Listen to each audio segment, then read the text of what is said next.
हर किस्म की हम्दो सना बड़ाई किबरियाई तन्हाई बादशाही अल्लाह वहदहु ला शरीक के लिए ला तदाद अनगिनत दरूद व सलाम बेहद व बेशुमार जनाब मोहम्मद रसूलुल्लाह सल्लल्लाहु अलैहि वसल्लम पर, करोड़ों मरतबा रहमत हो आले रसूल पर, सहाबे रसूल पर, अहमद दीन पर, जिनकी मेहनत और कोशिश की वजह से आज हम मुसलमान हैं। अल्हम्दुलिल्लाह, अल्लाह का शुक्र है जिस अल्लाह ने हमें रमज़ान जैसी एक अपनी नेमत और इस तरह समझे बरकतों वाला महीना हमें नसीब फरमाया, और उस महीने के शुक्राने के तौर के ऊपर अल्लाह ने हमें ये त्यौहार, ये ईद का दिन भी एक अल्लाह पाक ने अता फरमाया। हर मज़हब, हर यानी लोगों की अपनी त्यौहार होती है, खुशी का दिन होता है, वो अपने तरीके से मनाते हैं, लेकिन हम मुसलमान हैं, हमने इस त्यौहार को जनाब मोहम्मद रसूलुल्लाह सल्लल्लाहु अलैहि वसल्लम के तरीके के मुताबिक इंशाअल्लाह मनाएंगे। जिस तरह रमज़ान के अंदर हम गुनाहों से बचते थे, मैं रोज़ा रखे, मैं झूठ नहीं बोलना, मैं रोज़ा रखे है, मैं फलां गलत काम नहीं करना, जिस तरह हम रमज़ान के अंदर हम मुसलमान थे, इंशाअल्लाह बकाया जो 11 महीने हम इंशाअल्लाह इसी तरह के मुसलमान बन के दिखाएंगे। ये महीना अल्लाह ताला ने हमारी तरबियत, हमारे ततहीर के लिए, हमारे तज़किये के लिए तरबियत का महीना था। अगर हमने इस तरबियत वाले महीने के अंदर समझ लें कोर्स वाला जो महीना है, तो उसके अंदर हमें जितनी मेहनत की, कोशिश की, उसका उसी तरह आपको अजर भी मिलेगा, उसी तरह आपको उसका रिजल्ट भी आपके सामने होगा।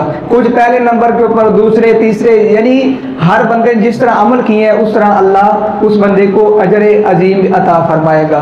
तो अल्लाह ताला से दुआ करे, अल्लाह पाक जो भी हमने क़याम किया, टूटा फूटा कुरान की तिलावत की, अल्लाह सदका ज़कात जो भी नेकी की, छोटी की बड़ी की, अल्लाह हमारी नेकियां कबूल फरमाए। क्योंकि नबी अलैहिस्सलाम ने, मैं सही बुखारी के अंदर और किताबों के अंदर भी ये मौजूद है, नबी अलैहिस्सलाम ईद वाले दिन 2 काम के ऊपर बड़ा ही जोर देते थे। एक है दुआ, यानी मुसलमानों के लिए दुआ करनी है, अपने लिए दुआ करनी है, अपने खैर के लिए दुआ करनी है, अपने फोश दुगान के लिए दुआ करनी है। दूसरा, नबी अलैहिस्सलाम इस चीज़ के ऊपर जोर देते थे कि अपने मालों से सदका निकाले, नफली सदका। आप सल्लल्लाहु अलैहि वसल्लम तो हज़रत बिलाल रज़ी अल्लाह ताला को बीवियों की तरफ यानी औरतों की तरफ भेजते, तो सहाबा इकराम फरमाते हैं औरतें अपना जेवर उतार के अल्लाह के राह में दे दिया करती थी। क्यों? आपने फरमाया औरतें अपनी ज़बान की वजह से यानी ज़्यादा जहन्नम में जाएंगी, तो इसलिए ये सदका ये देंगी तो अल्लाह इनके गुनाहों को माफ़ कर देता है। तो आइए, सबसे पहले ये महीना जो हमने गुजारा है, ये बड़ा ही पकीज़ा महीना, बरकत वाला महीना। तो अल्लाह ताला हमारा ये महीना कबूल फरमाए। और दूसरी बात ये है कि एक और आपके सामने रखना चाहता हूँ, हजरत अली रजी अल्लाह ताला अन्हु का, वो फरमाया करते थे ईद उस बंदे की है जिस बंदे के अल्लाह ने गुनाह माफ कर दिए। असल के अंदर ईद उस बंदे की है। नए कपड़े पहन लेना या जो हमारा रस्म और रिवाज है उसके मुताबिक ईद मना लेना, उस बंदे की ईद नहीं, बल्कि वो फरमाया करते थे कि ईद उस बंदे की है, चाहे उसने कपड़े अच्छे पहने नहीं पहने, सिर्फ अल्लाह ने ये कह दिया ना, क्योंकि आज तो मजदूरी अल्लाह ने देनी है। बंदा 8 घंटे काम करता है, फिर मालिक क्या करता है, उस बंदे को मजदूरी देता है। आज हमने 29 रोजे रखे हैं, 30 जितने होते हैं, आज 29 रोजे रख के आज 30वां दिन है, ईद का दिन है। आज अल्लाह ताला ने हमें मजदूरी देनी है, और वो मजदूरी क्या है? आप सल्लल्लाहु अलैहि वसल्लम फरमाते हैं अल्लाह ताला वो बंदे जिन्होंने बड़े बड़े गुनाह किए थे तो वो गुनाह भी माफ़ नहीं हुए, तो अल्लाह ताला ईद की बरकत से और इसी तरह ईद वाले दिन अल्लाह ताला उन बंदों को भी माफ़ फरमा देगा।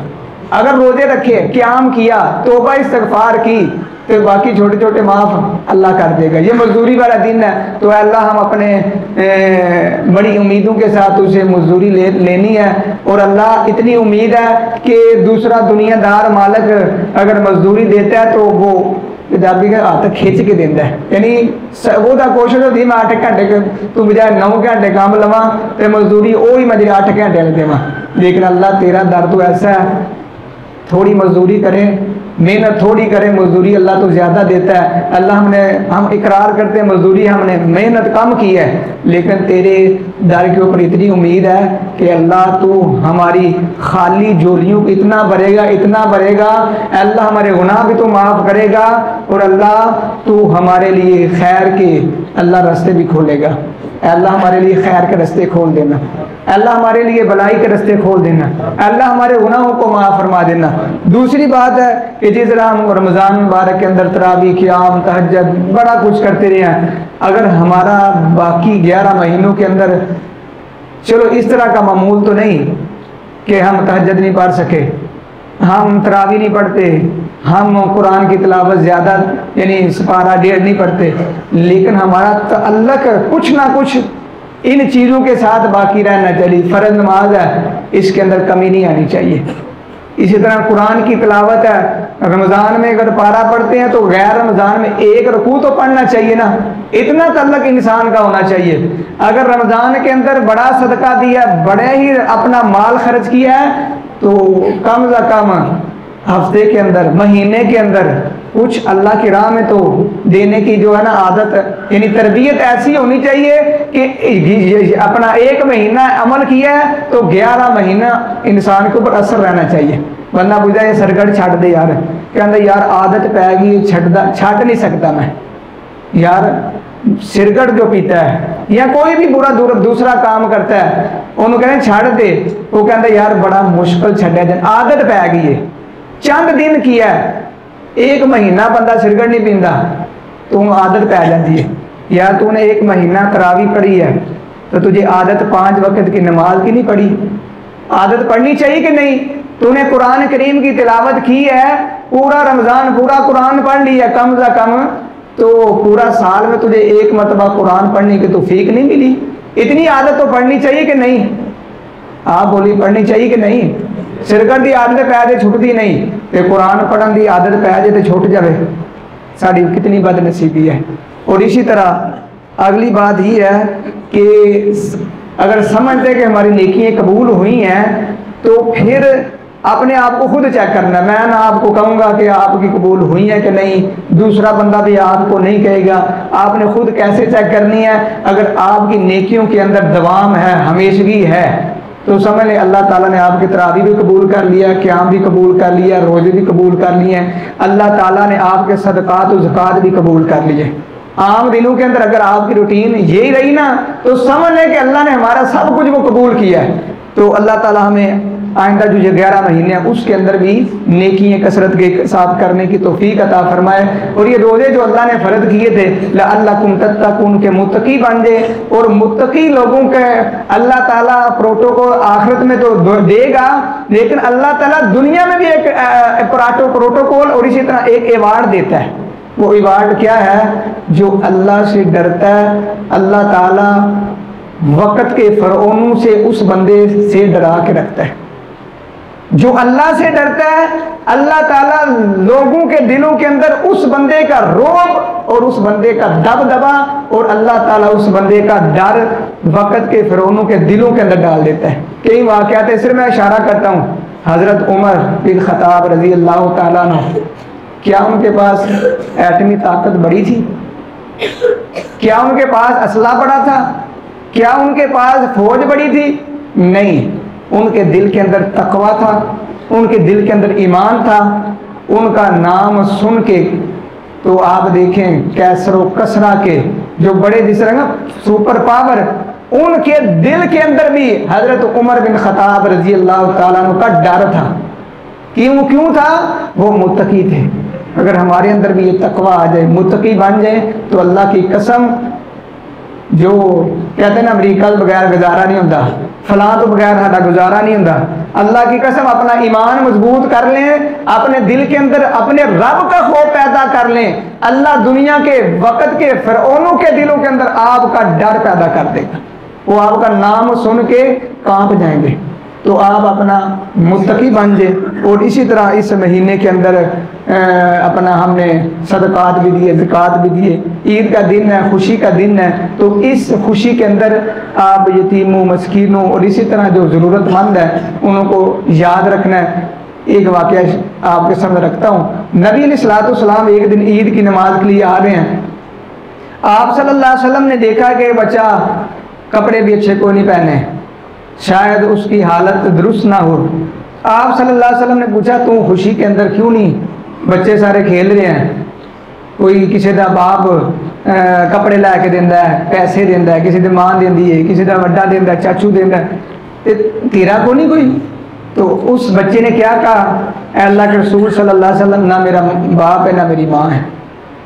ये तो खुशी मना रहे हैं, खुशी वो मनाए जिसके माँ बाप हों, यानी नखरे बच्चों के माँ वालदैन ही उठा सकते हैं, दूसरा बंदा नहीं, चाहे चाचा हो चाहे मामू हो। जो माँ बाप अपने औलाद के नखरे उठाते हैं, दुनिया की कोई हस्ती, कोई शख्सियत माँ बाप के अलावा बच्चे के खुशी या नखरे जो हैं वो नहीं उठा सकते। आज हम कहते हैं माँ बाप ने कीता के वे, जिनके माँ बाप इस दुनिया से चले गए हैं, अभी उनकी उम्र थोड़ी थी, उन्हें पूछें कि माँ बाप के बगैर ज़िंदगी कैसे गुजरती है। छोटे छोटे बच्चे जिनके वालिदैन चले गए हैं ना, उनसे पूछें। जिनके हैं तो वो तो इनकी कदर नहीं ना करते, कहते चीज़ मौजूद हो ना तो उसकी कदर नहीं होती, चीज़ चली जाए, वक़्त की कदर नहीं करते, वक़्त तो लंघ जाए ना, फिर कहने काश मैं ये भी कर लेंदा ना, इंज मैं करता इंज करता, तो फिर काश ही रहता है। अगर उस वक़्त आप कदर कर लें तो फिर क्या होगा, आने वाला वक़्त आपके लिए बड़ा सुखी होगा। तो आप सल्लल्लाहु अलैहि वसल्लम ने पूछा कि मेरे माँ बाप ने, आप सल्लल्लाहु अलैहि वसल्लम ने ईद की नमाज नहीं पढ़ाई, आपने उसी वक़्त उस बच्चे को उठाया, अपने घर लेकर आए, फरमाया आयशा इस बच्चे को नहलाया जाए। नहला के आपने फरमाया हसन हुसैन रज़ी अल्लाह ताला अन्हुमा किसी एक के कपड़े इसे पहनाए जाएँ। सुबहान अल्लाह, जन्नती नौजवान, उनके सरदार हसन हुसैन रज़ी अल्लाह ताला, उनके कपड़े इस यतीम बच्चे को पहनाए गए। जब पहनाए गए तो आपने पूछा, आप बता तेरा बाप किस तरह तुझे ईद की नमाज के लिए लेकर आता था? उसने क्या कहा, कहने लगा अल्लाह के रसूल सल्लल्लाहु अलैहि वसल्लम, मेरा बाप तो मुझे कंधों के ऊपर उठा के लाता था। देखिए बाप की मोहब्बत है, बाप अपने औलाद को कंधों के ऊपर उठाता है। यहाँ मैं एक जुमला कहता हूँ, आपने शायद सुना होगा, माँ जब बच्चे को देखती है तो उसे परेशान या उसे भूख लगी थी या रोता है तो माँ क्या करती है, जल्दी जल्दी उठाती है, अपने सीने तक लगाती है, यानी वो अपने बराबर खड़ा करती है, यानी जो मैं देख रही हूँ वो मेरा बच्चा देखे। लेकिन बाप अपने सीने से लगाता, बाप अपने कंधों के ऊपर बैठाता है। बाप कहता है जहाँ से मैं देख रहा हूँ वहाँ से नहीं, मेरी नज़र से ज़्यादा दूर तू देखे, जो मैं नहीं देख सकता मेरी औलाद वो चीज़ें भी देखे। तो हुजूर ने फरमाया अच्छा तेरा बाप कंधों के ऊपर उठाता था? आपने कंधों के ऊपर उठाया तो आपने फरमाया कि तेरा बाप को नहीं, आइंदा मैं मोहम्मद सल्लल्लाहु अलैहि वसल्लम तेरा बाप हूँ, ये आयशा रज़ी अल्लाह ताला अन्हा तेरी माँ है। आपने कंधों के ऊपर उठा के मस्जिद यानी ईदगाह तक लेकर आए और लोगों को पैगाम दिया कि ईद की नमाज बाद में इन यतीमों, गरीबों, मस्कीनों और इसी तरह जो मजबूर बंदे हैं इनकी तमन्ना, इनके ख्याल पहले है। आज हम देखते हैं क्या हमने इस तरह किया कि नहीं।